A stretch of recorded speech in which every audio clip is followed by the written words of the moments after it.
But welcome everyone, and thank you for coming to our second webinar in the series of A Conversation With. So for those of you who weren't here in the first one, so the idea of this webinar series is to sort of engage in a conversation with some top-notch researchers in the field of corpus linguistics, data-driven learning. So the participants are actually more than welcome to ask questions. You can drop them in the chat, or you can certainly also unmute yourself if you wish to chime in here and there.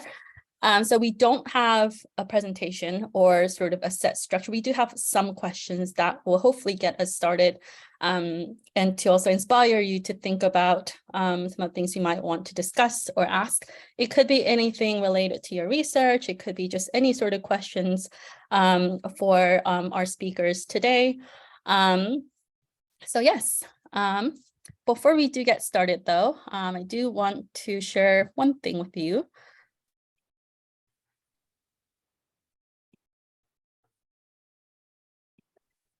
There is an online book launch, the book called Using Language Data to Learn About Language. It is going to be held on the 28th of March. This is not an event hosted by CorpusCALL or CorpusCALL. This is hosted by the University of Queensland. So here are some of the presenters: Paula Pinto, Carolina Carvalho, Fran, and Peter. And Peter is our ordinary member for CorpusCALL group. So I will link the registration if you want to see and also attend. It is again on the 28th of March, 9 to 10 p.m. Brisbane time. So I think that is, if I did the math correctly, because we're going to summertime this weekend, 12 noon UK time, which I think it would, 1 p.m. Central Europe. So yeah, I will again link all the information to the book launch in the chat. Okay. So again, warm welcome to our 4 lovely speakers today. I will introduce them and then we will get started. So we have here Professor Alex Boulton. He is the Professor of English and Applied Linguistics at the University of Lorraine and CNRS. That's the French National Center for Scientific Research. And his research interests are in corpus linguistics and potential use of ordinary teachers and learners. So that is data-driven learning. And then here we also have Dr. Henry Tyle. He lectures in applied linguistics at the University of Perpignan, and he's also the Dean of the Faculty of Humanities. And his research interests are in L2 variation. And then through his work on variation with students of French, he's also become interested in the potential of corpora for language learning and teaching as well. And then our third speaker here with us is Dr. Maggie Charles. She teaches EAP at the University of Oxford, and she's taught a corpus-based course in academic writing as well. Her research interests are in analysis of academic discourse and corpus use in EAP pedagogy. And then lastly, we have Dr. Ana Garcia. She's the Associate Professor of Translation Studies at the University of Surrey. Her research interests are in corpus linguistics and applications in writing, assisted with writing, translation, and lexicography. All right, so here are our presenters or our speakers. I will also give them some chance to say a little bit about who they are and what they do. Well, we know what they do now, but in terms of their research projects. So I will open up the floor up to either 4 of you, if anyone wants to get us started.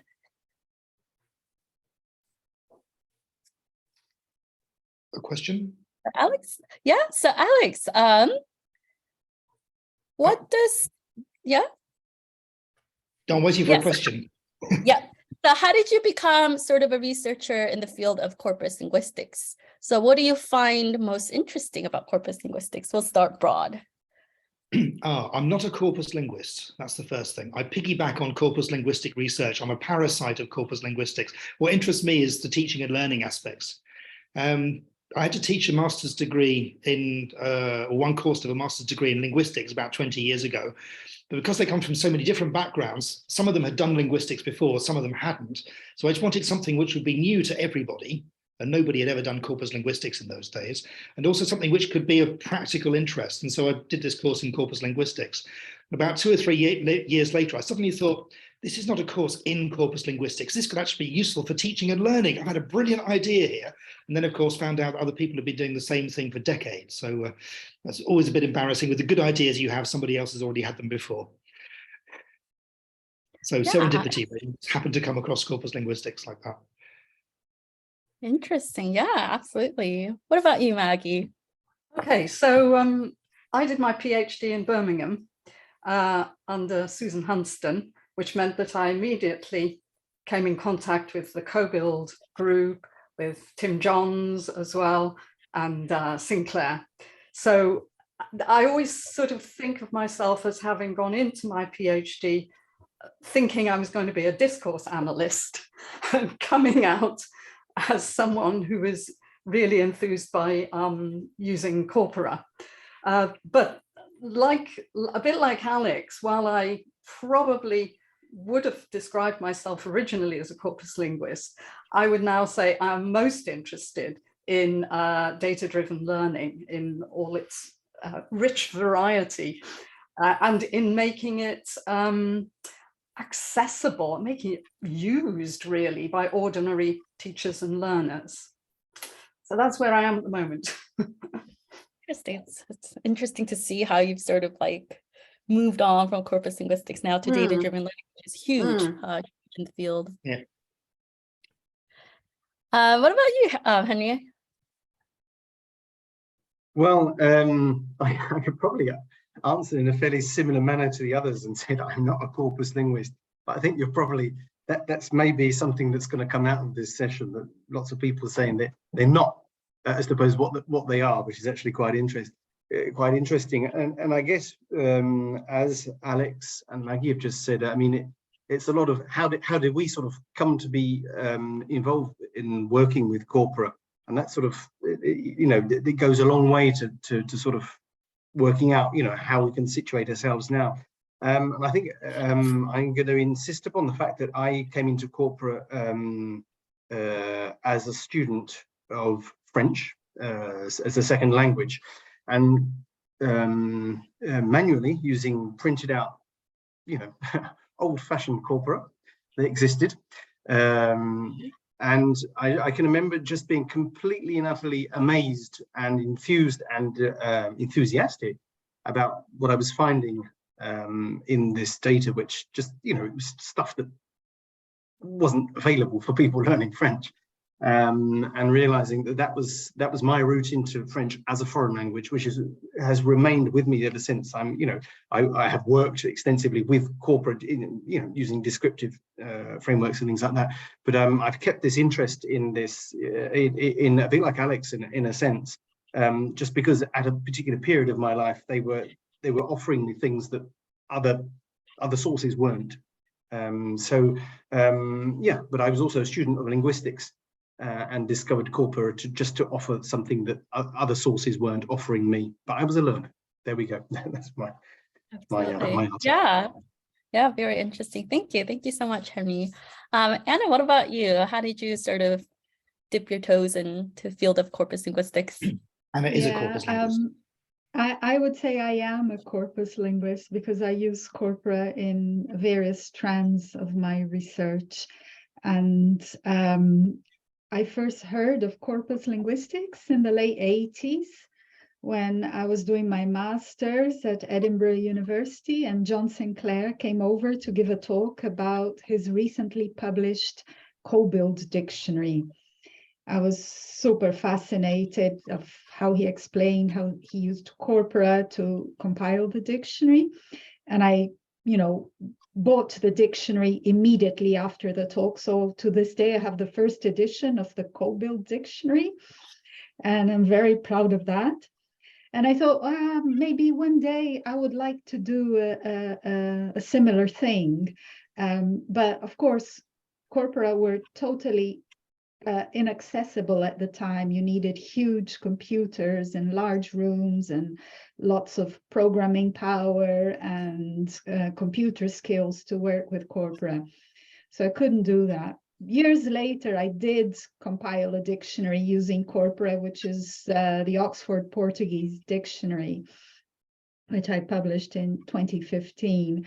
But my first corpus bit of work was really related to translation. I was teaching in Portugal at the time.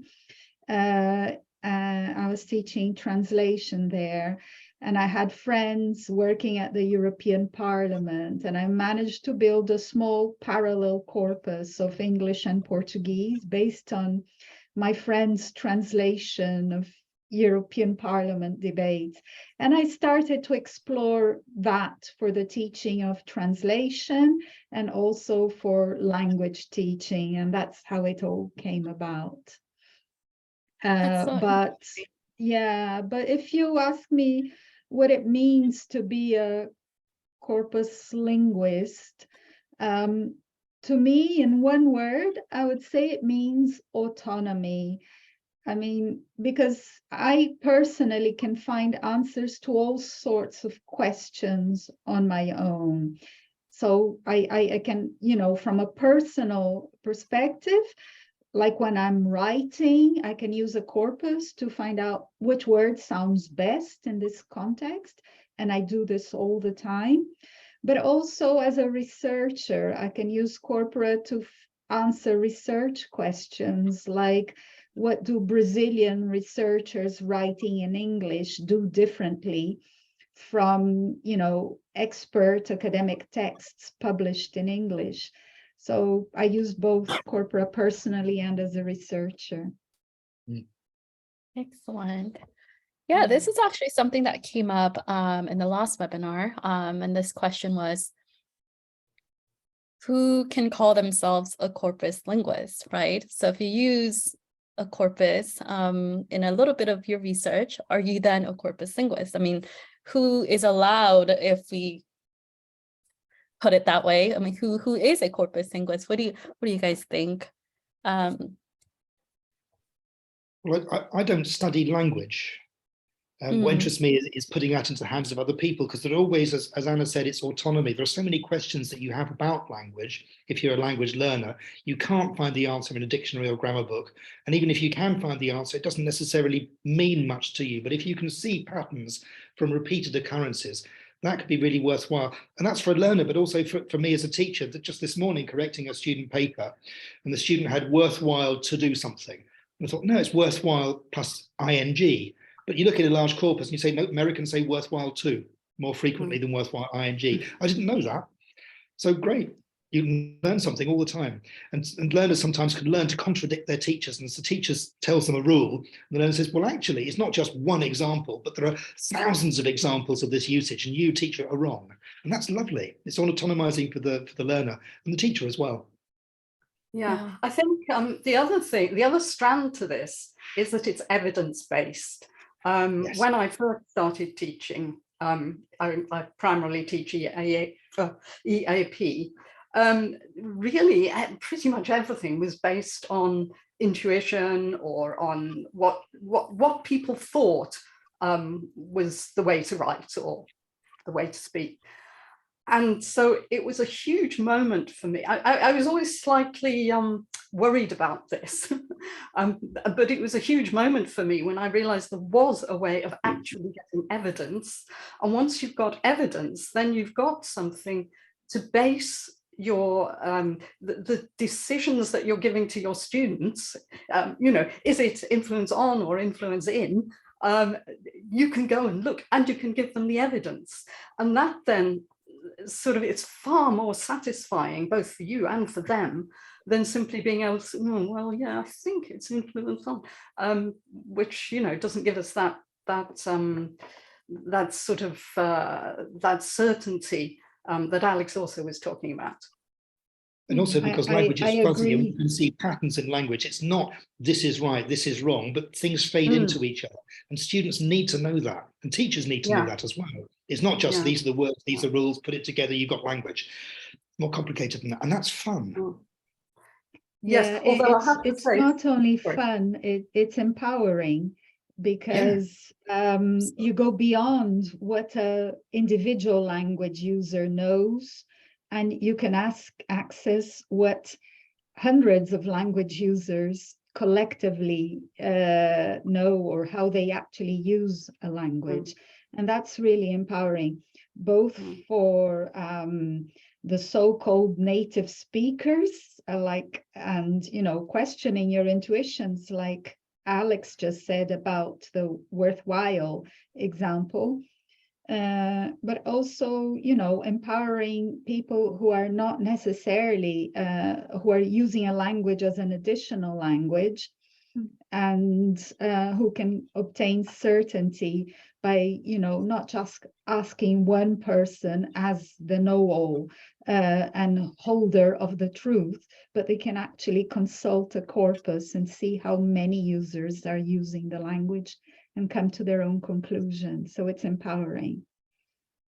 Yeah. Anna had a nice quote on that. It's one of her publications, that corpus linguistics gives you the access to the intuitions of thousands of users, and intuitions through actual spontaneous use of language. And that's really true. Yeah, I think Can the I other just thing. Sorry, Henry. Good. I'll just pick up on something you said, actually, while I was agreeing, with what's been said. It's very interesting. Maggie mentioned the empirical side of things, and not talking about, we're talking about the actual sort of study of language here, and that for me is all important. I actually wrote it in my preparation for today and underlined the word empirical. And I was actually thinking in terms of my work in, let's say in linguistics.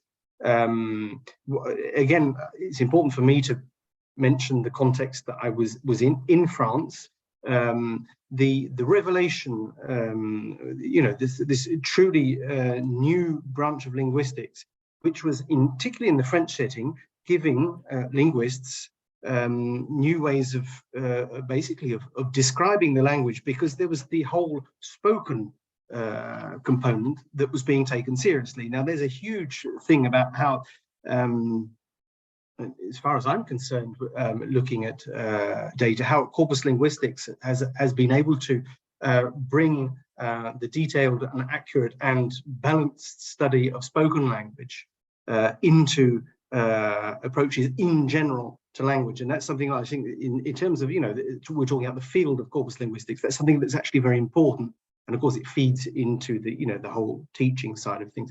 So I would actually, sort of go back to the importance of, actually getting into data, not just any old data, but the fact we actually got for the first time, not that long ago, sort of substantial data from different genres, from different spoken settings that had just been unavailable. And as Maggie said, people were basing their thoughts on spoken language on either sort of I think you said intuition, or from other backgrounds in things like dialectology and things like that, on other sources that we wouldn't call perhaps corpora nowadays. So that was for me a very important consideration. Yeah, absolutely.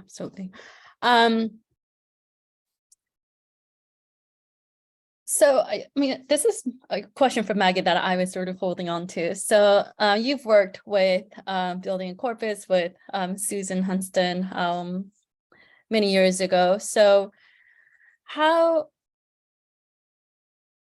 has corpus linguistics sort of evolved over the years, you think? That's a big question. Well, I think basically, I guess at the beginning, okay, so Anna mentioned the Collins-Coble dictionary. And I guess at the beginning, the main uses were these indirect ones. Okay, so I think yeah. I know. It was Lou Bernard of the British National Corpus, who actually said when they set up the British National Corpus, they had no idea that it would ever be used by teachers, let alone by students, let alone directly. It just wasn't something that they were thinking about at all. So I think one of the key ways in which it's developed has been from the indirect uses to the direct uses, to people like Alex suddenly going, hey, you know, my students could use this, or you know, I could use this also much more individually to tailor make materials, tasks, and so on for my own classroom. So I think that's been really a huge shift, and one that was sort of just not on the radar back at the very beginning. Yeah, and then of course since then there have been many developments. Yeah. Democratization of corpus linguistics. So many corpora around, for some languages more than others, but so many tools as well. It's so user friendly because people are used to searching using Google to find answers to information questions. Exactly. But it's not hugely different from data-driven learning. You're just typing your question into a thing and looking at amongst lots and lots of data to get various answers to make your own mind up. Yeah, another thing that has changed a lot is access to corpora and user friendliness. As I said, when I first came across corpora, it was something completely inaccessible to me. It was something they had at the University of Birmingham with a co-build team, but it was not accessible to me. I was studying at Edinburgh and I had no access to corpus technology whatsoever. And, you know, fast forward to 2023, and sometimes I just check a corpus on my mobile phone. I use CorpusCALL on my mobile phone, for example. And I do it quite a lot. You know, if I'm out in the street and I need a quick answer, there it is. Yeah, on your mobile phone, who could have thought that? I mean, Guy Aston saying that with the BNC, you could ask a query, go and have lunch and come back again to get the answer. It was that slow. Well, most of the people at CoBuild, working on CoBuild, they didn't work with the corpus. They printed out concordances for every word in the corpus for their 13 million word corpus because they didn't have the computing power to do it. And today you've got your phone, a billion word corpus, you know, half a second. It's amazing. And I think you can trace that development through desktop computing, which was, I think, the next big thing, because that really did bring it into everybody's place of work, where you could have your own computer. And then now, I mean, it's just gone micro, really, with mobile learning. Yeah, and another big change is that now most texts are digital in the first place, at least most written texts. Because when they did the BNC back in the 80s and early 90s, they had, you know, teams of typists transcribing text to digitize them. And now everything is digital, whether it's published or not. Even student essays, my students all submit digital files. They no longer hand in paper assignments. So if I want to compile a learner corpus, there it is. It's all digital. And this has increased the number of texts, the quality of corpora, and the choice for building different kinds of corpora exponentially. Yeah. That's a very interesting point, and the fact that, I mean, in a very short space of time, you can basically compile a specialized corpus for a specific query you might have. And I know there are at least two of my students here. They will remember me getting them to write postcards and stick them into a Frema pad, and I can collecting them, sticking all of that into AntConc and seeing how, you know, seeing what's made of a corpus of postcards that's written in you know, compiled in under 10 minutes. I mean, it's a silly sort of thing, but the technology just allows you to do it like that. Well, that's a very small thing. That's very important. There's one thing I wanted to pick up on that maybe that Alex mentioned as well, and Anna's just said about, you know, this this whole sort of basically, you know, our interaction with technology nowadays is very similar to how we interact with corpora, in a sense that we sort of, you know, we stick in a word and see what the machine sort of throws back at us, and we interpret that. We have to, you know, we don't say, oh, that's the answer. No, we think about which answer we actually want to pick up on. So that's interesting. There's another thing that I think is actually very interesting. That's through this time. We're moving away from corpora per se, but if we stick to the technologies, that there's a whole sort of trend for extracting occurrences or moments within things. I mean, it can go quite far. You know, you can get sort of, I don't know, 70 football matches and extract just, like, you know, the best moments or the so many goals, and you put them, and you could all of a sudden see, you know, how the same type of goal pattern scoring appears. And people do reels on Facebook I mean, I was looking at one recently of people doing this sort of like this incredibly high cliff top diving and that sort of stuff. Yeah, you know, if you sort of follow it in real time, it's quite interesting if you're interested in diving. But when you have this sort of put together a reel or whatever, you actually pick up on the patterns of how people are diving and thinking, hold on, you know, I'm not into this, but all of a sudden there are things that I'm picking up on about how people stand, because they've got these current, you know, these recurrent patterns going on. I actually find myself sort of reproducing this sort of corpusy type approach, in a sense, with just random stuff that I'm just doing in my sort of, you know, leisure time, really. And that's a very interesting aspect of it, and it's probably one that people interested in language education are actually very interested in, this, you know, picking up on these things. But I think it's you know, we were talking about how things have moved on. I think that's a very important sort of shift towards a whole range of practices that are actually very compatible with much of what's done at a very basic level in corpus linguistics. Absolutely. Yeah, thank you all for sharing that. Yeah, we have our first question here, or a comment. So James, he says, the panelist mostly says that they are more DDL oriented than being corpus linguists, and we can use corpora on our phones. So why do they think that DDL hasn't become more widely used by teachers and language course books? Ooh, getting into the juiciness of it. I think Alex should answer that. I think Alex needs to have the first shot at this. That's a lovely question, by the way, James. Yeah, thank you so much for the question, James. All four of us, three of the four of us have said we're not really corpus linguists, but we're all doing things with corpora. And I think a lot of teachers and learners are certainly not corpus linguists, but they're doing things which are very DDL-like. As I say, just using Google to find answers to language questions, it's kind of very close to DDL. But when DDL was invented in the 80s and early 90s, there wasn't the internet. I mean, it wasn't accessible to everybody. So you had to be fairly specialized. But today you don't. It's like you've got a good dictionary. You don't need to be a lexicographer to use a dictionary. You're looking up words in a book. It's there for it.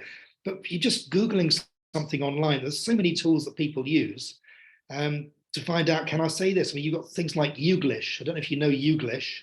You think of a YouTube and English. It works for other languages as well. What it does is it just collects lots of videos off YouTube, and you can type in one word or a group of words, and it will take you to all the videos with the subtitles in the right place, so you can hear that word or that phrase used and go to the next video and hear it again, next video and hear it again. That's wonderful. Is that data-driven learning? Well, it's not a corpus, and it's spoken, whereas most corpora are written. But it's just seeing lots of examples one after the other, and you can draw your own conclusions. You can compare American accents and British accents or Australian accents, and it's just a wonderful, wonderful tool. So maybe DDL as such hasn't spread, but people are doing things which are DDL, I think, around the world without knowing that it's a thing. But James's question specifically did relate to textbooks. Oh no, more about teachers and in language. Sorry, you addressed the teacher bit. Okay, sorry. Language textbooks, I mean, especially in the case of dictionaries were perhaps the first resource, which it's almost unimaginable today to think of building a new dictionary without having some kind of corpus background. And I think that's becoming more and more frequent, but a lot of teachers have gained their experience in the field, in the classroom, in front of the whiteboard. And that's what they put into their course books. And I'm not sure that will ever really change very much. But a lot of course books and other resources, they say they're corpus-based to an extent, at least. Yeah, I think a lot of teachers are using corpora in the sense of using dictionaries which are based on corpus information. I think the impression I get, at any rate, is that the use of DDL in the classroom is much more difficult to implement. And I think, I mean, one of the things is that teachers just don't have the time. Okay, so certainly I'm thinking particularly about the case of EAP, and obviously I'm most familiar with the way it works in the UK, but essentially it doesn't have a place as a faculty. It's sort of dotted around in various positions, which means in turn that there's no sort of research niche, which means in turn that there's very little going on which is actually linked to classrooms and, for example, EAP. EAP teachers don't have time, they don't have sabbaticals, they don't have time off, they teach a 4-term year. When are they going to actually update their professional development so that they can do DDL? And for the same reason, they don't publish because they haven't got the time to do so. And I think the other thing, certainly in the UK context, is that EAP is a business. And that means that the discussions are around commercialization, marketization, student numbers, and so on, not really around scholarship and research, and therefore bringing DDL more into the classroom. So I think until we help fix things for teachers so that they have more time to develop their knowledge of things like corpora, corpus-based work, DDL, and so on, I think it's going to be very hard to get it incorporated into classrooms for ordinary teachers. Yeah, that to me begs the question is, why is corpus linguistics or pedagogical implications of corpus linguistics, data-driven learning or anything else, why is that not included in teacher training programs? Initial teacher training programs. It's a sort of chicken and egg thing, isn't it? Yes, and another thing is that many oh, sorry, Maggie. I was just going to say that not everyone teaching languages has necessarily a background in linguistics. Many people start teaching English because they traveled abroad and this was a job they got because they could speak English. And they have, they don't have this language awareness that you need to have when you are using DDL in the classroom. They're coming from a perspective, I know English, I'm a native speaker, this is how you say it in English. So that's one side of the coin. And the other side of the coin is that I'm not so much involved in teacher training programs as James is, but I guess there's an element missing for, when you're teaching, training teachers about how DDL can be useful. And another issue here is that DDL has been often misinterpreted, because once you get into DDL, it's kind of fascinating, but you start getting data which is fascinating to linguists, and it does not necessarily translate into things that are fascinating in the language classroom, when teachers and learners just want to get on with it and learn how to speak, write, read, or listen, improve those skills. And the connection between that and analyzing concordances is not always made explicit. So sometimes I think, not everywhere, but there's a need for this kind of translation into practical uses of corpus linguistics that is missing from teacher training programs. because it's not a given that you learn how to use a corpus, that you will be able to teach languages using corpora. Yeah, absolutely. Yeah, and thank you everyone for the comments. We'll just start sort of from the top here. So yeah, James also left a comment here that maybe it might be the case that, you know, teachers sometimes underestimate their students' ability to explore language as data, because with advancement in technology, the students are also, they're very young, they're also really quick to learn. So perhaps maybe it might be the case that the teachers are underestimating their ability to utilize language data. And I think to some extent, even searching on Google in a sense could be some elements of corpus linguistics in there as well, where you search for the information or the words or phrases, whatnot. Yeah, so any sort of comments on that? Do you think that maybe are we sort of, as teachers, underestimating their ability? Perhaps they're already aware, or they have some knowledge in which they could sort of utilize corpus tools in language learning as well.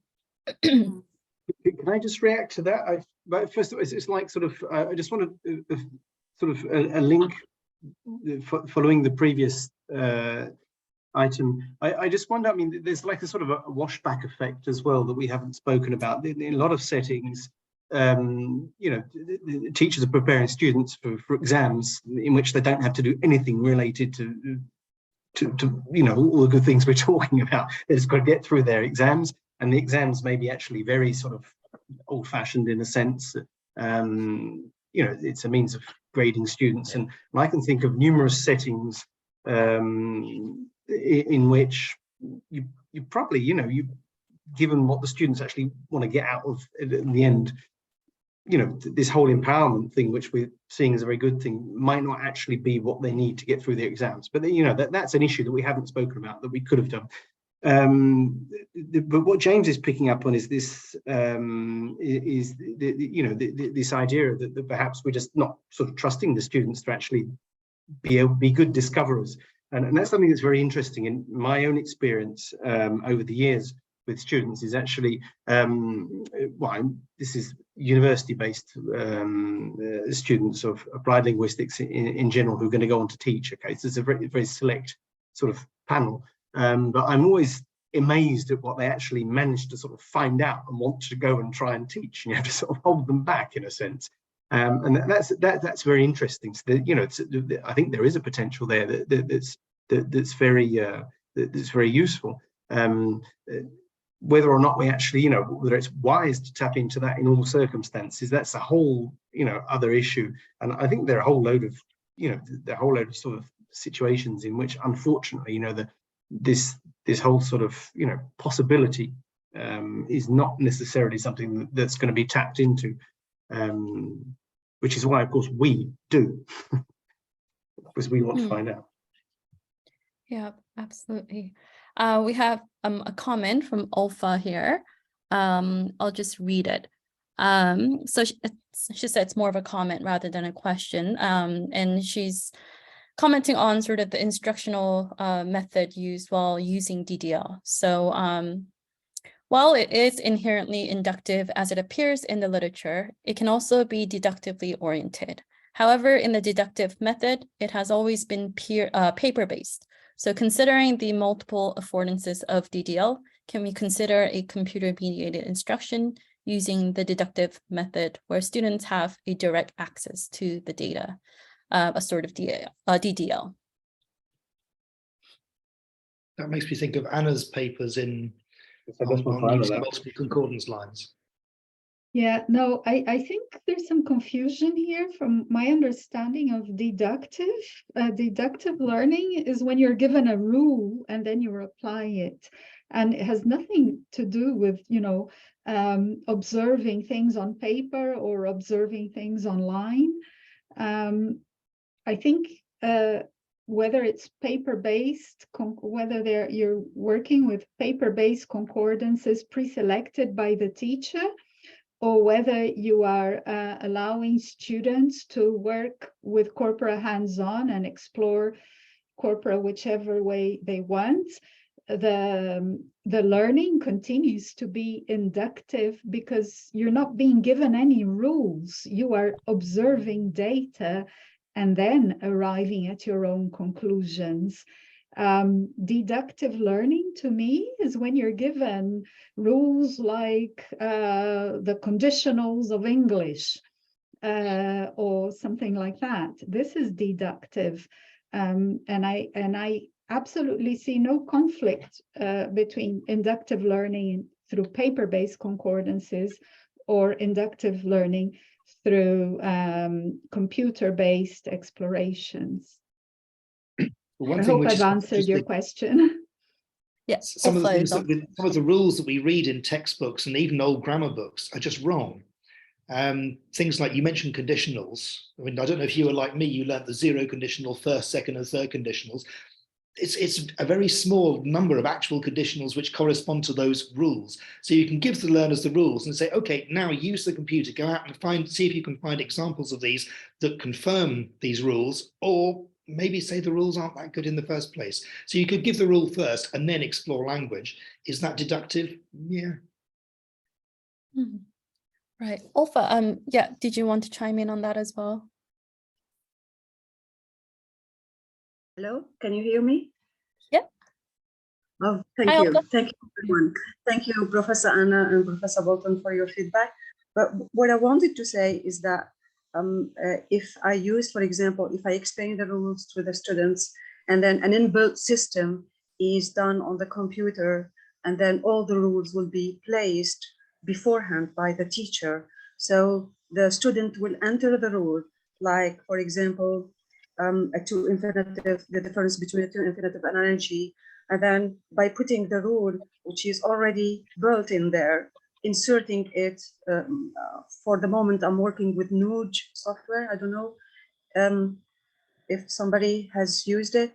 So student will just put in the rule, which is already explained by the teacher, and then the concordance lines will be displayed, including the rule, which is already annotated. So I just wonder if this type of deductive, let's say, method can be called DDL. I just have an issue with the labeling itself, because DDL has already been defined as being inherently inductive. So I'm just having an issue with that. I would really appreciate your feedback on that. Thank you. Sorry, can I just ask, I'm not entirely clear exactly what the students are doing with the concordance lines that they... Yeah, so what are they using yes, the students have, yeah, the students have handouts given by the teacher, so they will need to compare already examples that are in the handouts and trying to find similar examples to those. Like I will take the example of Professor Boulton, worth noting or worthwhile to plus infinitive. So they're going to find examples similar to that from the concordance lines and from the rule they have already inserted, which have been explained beforehand by the teacher. So this is what I wanted to say. I think in that case, it's important for students not just to look for examples which confirm the rule, but also examples which potentially contradict it. So if I think, for example, just to me, it's worthwhile plus ing, Yeah. just need the learners to look for worthwhile plus anything. And so they can see how many are the ing and how many of them are the two infinitive. So I need to be able to infirm or confirm. But they start with a rule which is written by somebody else, which is not always very easy to understand, to assimilate, and to use. If you can see patterns, and from the patterns you can visualize or possibly formulate your own rule. If it's the learner which produces the rule, it's maybe less accurate than a linguist's rule, but it means something to them. So even with a deductive approach, if you're going from a rule to exploring the language to find out, at the end of that process, they should formulate something which is meaningful for them. So there's still an inductive element in there, I think. Yeah. So yeah, so I see it's a mixture between inductive and deductive at the same time. Yes, Thank I you. Very few things really, are 100% I don't really, I'm going to be a little bit more radical here and more of a purist. I'm sorry, but I really don't see what the point is of giving a rule before you ask students to analyze concordances. You can give them hints on what to look out for in concordances, and I'm all for that, because they might get lost otherwise. So you might tell them explicitly, check out which prepositions are used after this word, for example. So you can lead them down the garden path, you know, and explain what they should be looking out for. But I really don't see the point of giving a rule first. I mean, pedagogically, I think it would be less effective. Unless they were checking rules. Co-creating. The whole point of data-driven learning is for you to co-create the rules in consultation with your peers and your tutor. This is what I think Tim Johns did in his kibitzing sessions at Birmingham all those years ago. And I think this is still the main point. I really don't understand and don't see any value in presenting students with a rule first. But sorry, this is my own purist position, and there might be people who differ, and I accept that. I mean, can I just say, Anna, for example, if you imagined a student who said, listen, we learned this in in secondary school, this is the rule, then you might say, okay, go and see if you still, go and check the data and see if you still think it's a rule. Well, you could probably get around makes it sense. like that. Yeah. Totally, I I mean, totally agree with that. Yes, that's an example of how you should be using, but it's still inductive here. You're looking at evidence to support the rule. So this, you're giving them another task. You're not giving them the task of confirming the rule. You're giving them another task. Let's see if it works. Yeah. Testing. Yes. I mean, realistically, unless you're teaching at the very, very early stages of English language development, students have already learned the rules. So whether you like it or not, they are coming with preconceived ideas of what the rules are. And I think then the way to treat it is like Henry said, you have to treat it then as a, well, you go and check. Let's have a look and see if that rule actually is valid. And that makes a lot of sense, I think. Yeah. Thank you so much. And thank you, Ellen. She just shared a paper in the chat about a paper that she wrote with her student about the issues of textbook grammar on conditionals. So if you're interested, she kindly also put in a link there as well. You can have a read as well. So thank you, Ellen. We have one question here that I think is just about all the questions that we can answer today. So this one is, how can ChatGPT impact DDL? I knew this question was going to come up. Something about GPT, right? That's always... I have no idea. Anybody?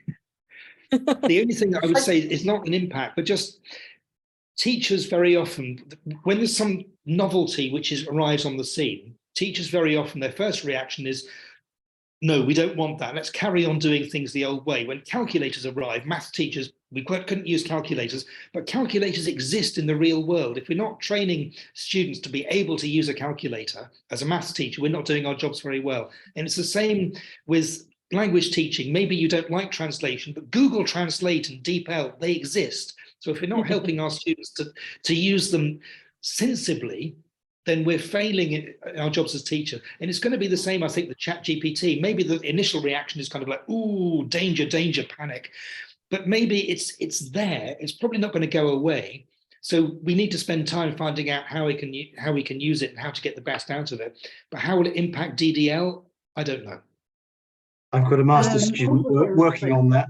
I think this is a fascinating question, and I've been thinking a lot about it recently. I work at a Center for Translation Studies, and we train students to be translators.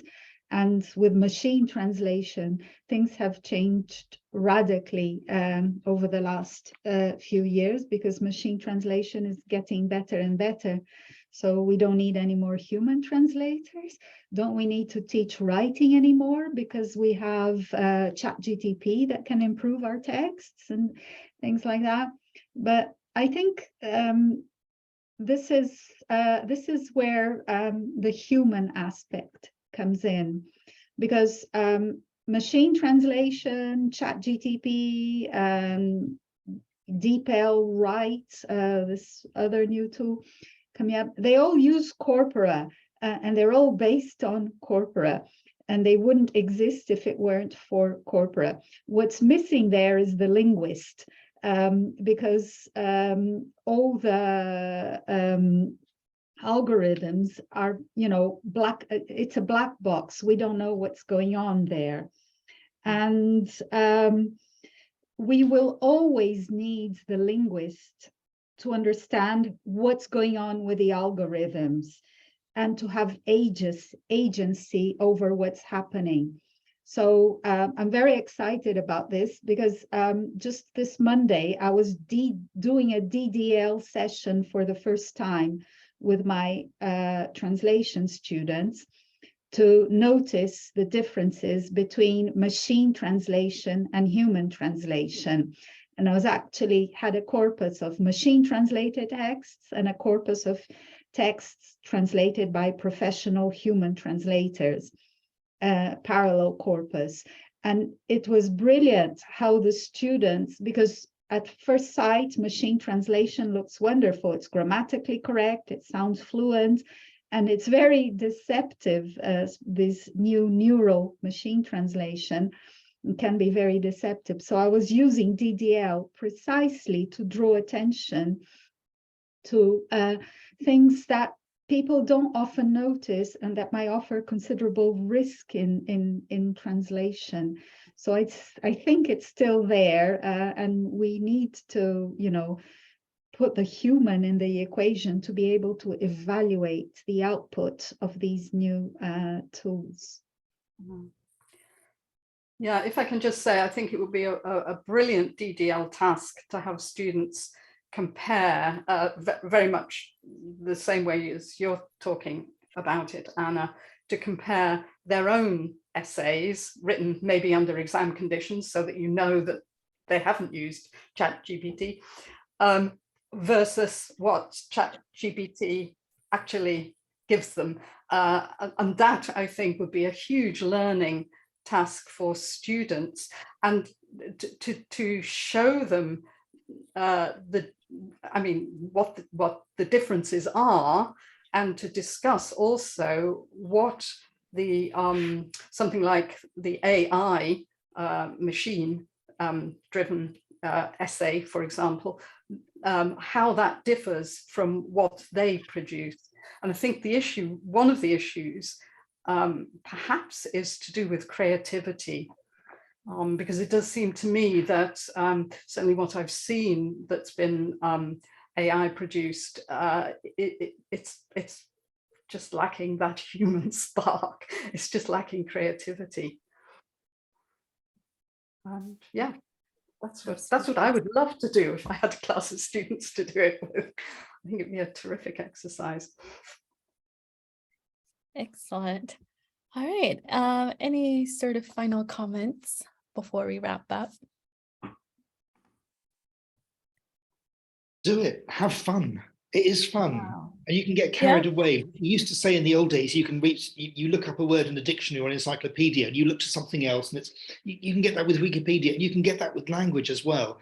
A corpus doesn't have the answer to all of your questions. In fact, it doesn't have answers at all. It has information which you turn into answers. Maybe sometimes a dictionary is the best thing, but you can just have such fun with, I think it's the choice of the term data-driven learning, which sounds, it is what it is, but it sounds off-putting to people. And I think it's just a question of exploring language and you getting computer tools to help you a little bit with that, to make things more salient, to bring similar things together so you can explore them. And it can be really fun, teachers and learners. Yeah, absolutely. And I agree with that. You know, with Chat GPT and all of that, will eventually get incorporated into the kind of the research that we're doing now. We don't notice it, but 10, 20 years down the road, who knows if we'll all be using Chat GPT to some extent. So yeah, I think that's all really interesting. Do want to remind you that our third talk, thank you, Ava, for putting up the registration forms, is coming up on the 3rd of April. That is with Jack Dixon. He's the head of the English-speaking linguist. And that is a little bit later our time. So it's 3 to 4 p.m., which might not be ideal for some of you, but it will be recorded for you to watch at a later time. And then, of course, we have our last one on the 19th of April in the series. We have Dr. Ellen, she's here, and then Dr. Eric Nikis, and then Professor Fanny Munir. So you're more than welcome to join us then as well. And we look forward to seeing you in our next seminar.